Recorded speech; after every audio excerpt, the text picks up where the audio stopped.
how much do you see foul trouble specifically with Anthony as a possible Achilles heel for you guys?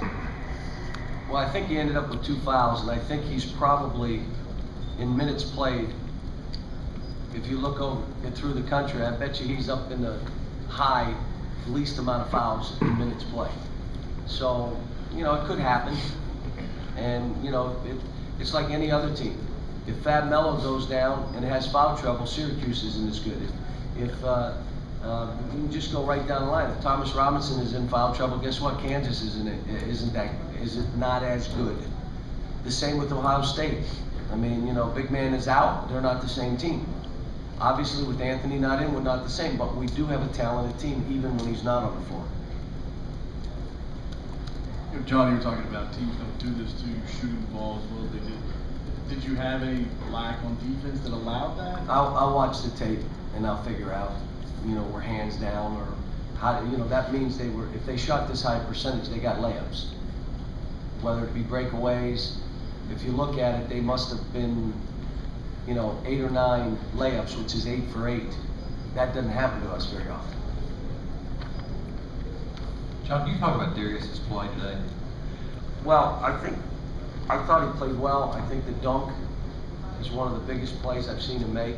My point is, if you can do that, why don't you do that all the time? Why isn't that you? You know, I looked at Duran Lamb. You are playing well, but when you go to the rim and you get bumped, you don't ever make that basket. That's the difference between you being special, being that lottery pick that you should be and not. And you know, it's the same thing with Terrence. Terrence, this is what you should be every game we play. You should be a double-double. And without an excuse, I don't want to hear it. You should be a double-double. You're a top 5 player. And as we get closer to guys playing near their potential, that's when this team will take off again.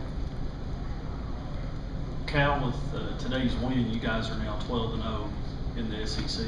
Have you guys talked at all about running the table and finishing the year undefeated? We're just trying to get better. You know, here's what happens. There's 2 things I try to do.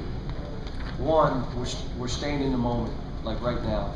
I wanted them to enjoy this game because Mississippi played a great basketball game.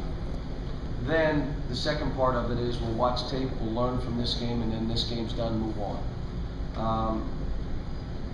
We're allowed to lose. This isn't football. You don't lose the national title in February, so you can lose.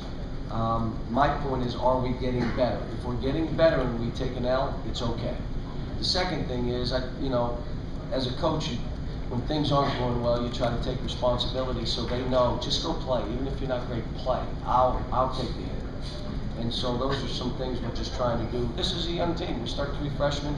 Kyle Wilshire's a 4th freshman. Think about that. So 4 freshmen, 2 sophomores, and Darius Miller, who basically played today.